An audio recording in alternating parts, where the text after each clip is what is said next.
Alrighty, so I'm probably late to this. I have no idea when these were actually posted, but I had to get a little bit more sleep after I did the live stream this morning, so here I am. Either way, we're going to go over the official, translated, or not official maybe, but the translated patch notes for the new JP patch.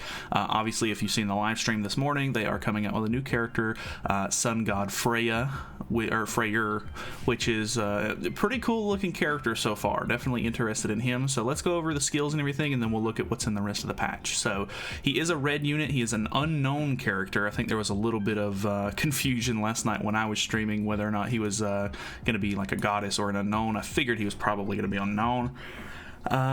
But he has quite the passive. So allies are immune to ignites.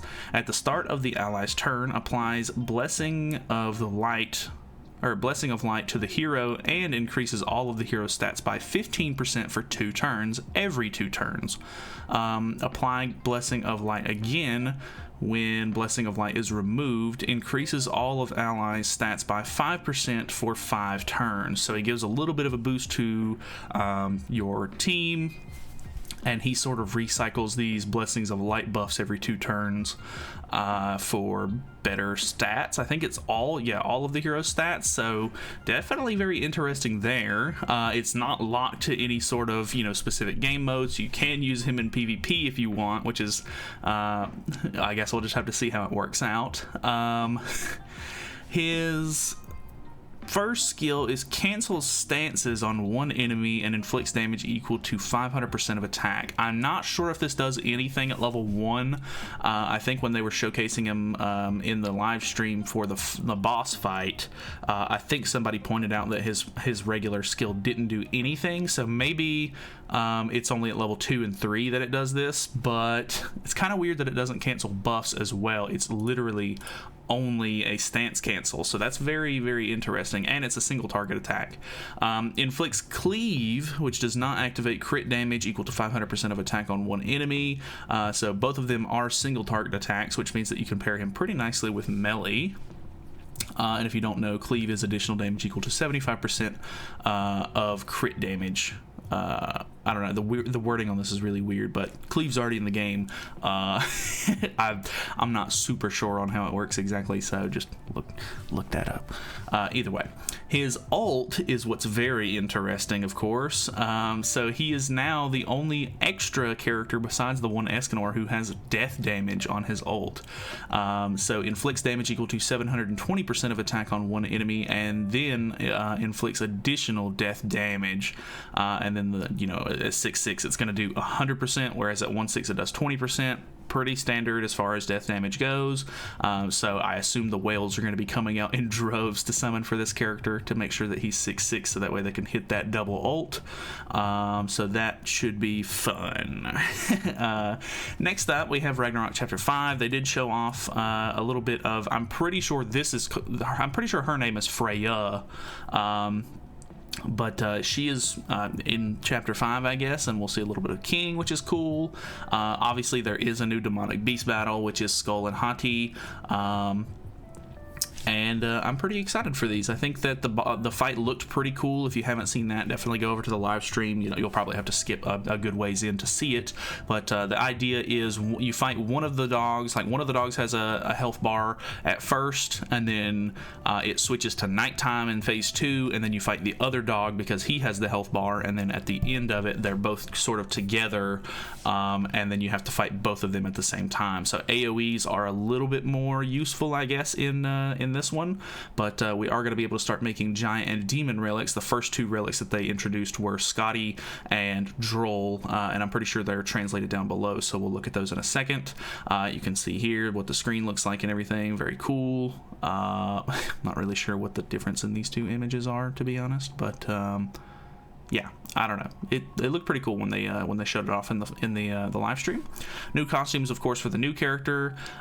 So we have some sort of like samurai looking outfit, more of like a, I don't know, like suit and top hat outfit, and then we have like the Rockstar outfit for the SSR one.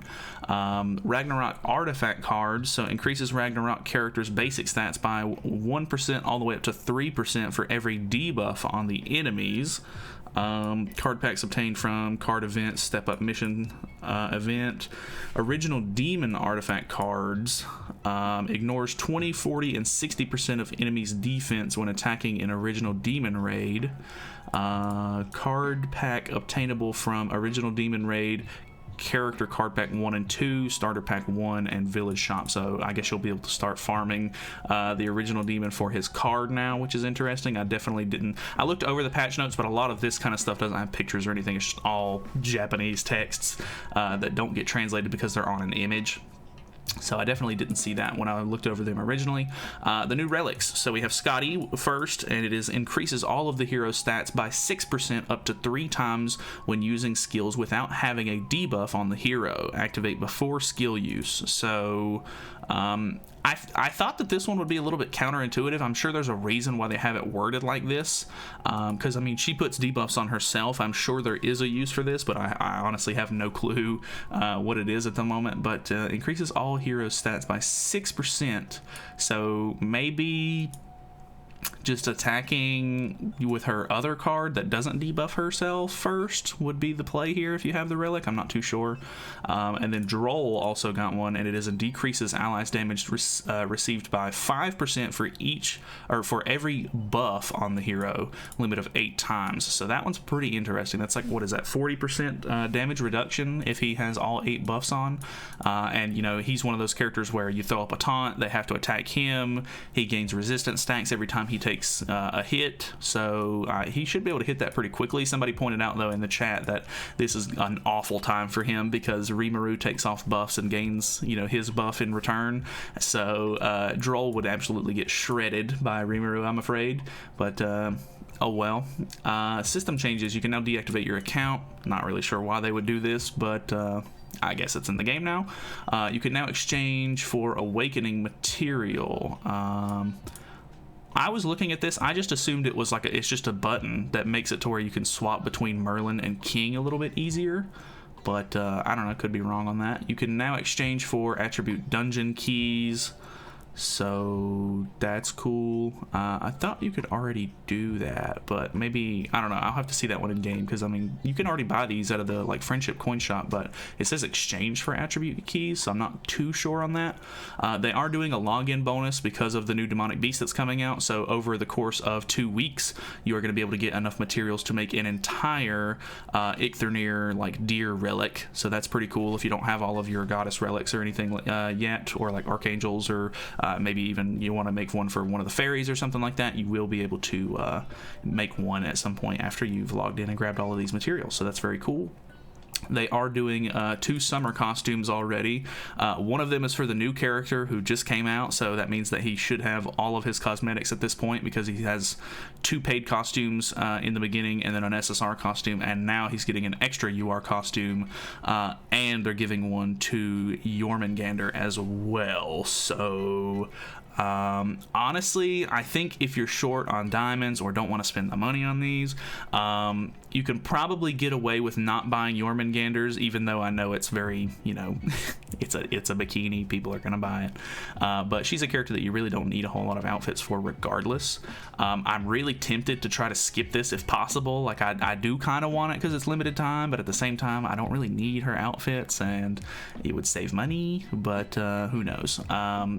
The fact that he's getting one also is kind of interesting, that they're doing it so soon, like literally as soon as he releases. So I mean, that's cool, I guess, whatever. Freya's golden present card event, so it's basically just like the Hawk one where you flip over the cards and try to get them to match or whatever, or I think you just get rewards actually, and if you pick I think most of the time the reward can be doubled if you pick the card within the first like 5 attempts or something like that. So that event's coming back, but it's just kind of rebranded a little bit.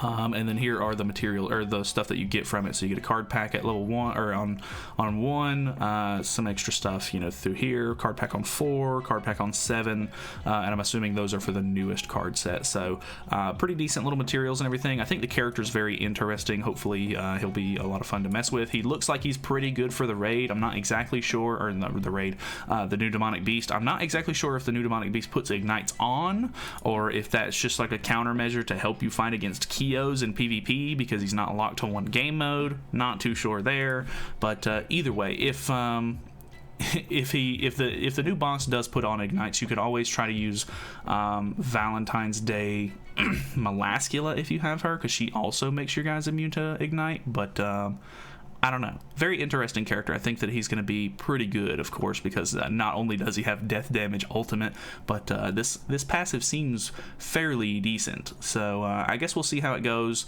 Hopefully you guys are sort of excited, maybe not. I know a lot of people aren't super into the whole Ragnarok thing, but I think that this is really cool stuff. So thank you guys so much for watching. Hopefully you guys enjoyed the video. Feel free to subscribe if you have not already, and I will see you guys in the next one.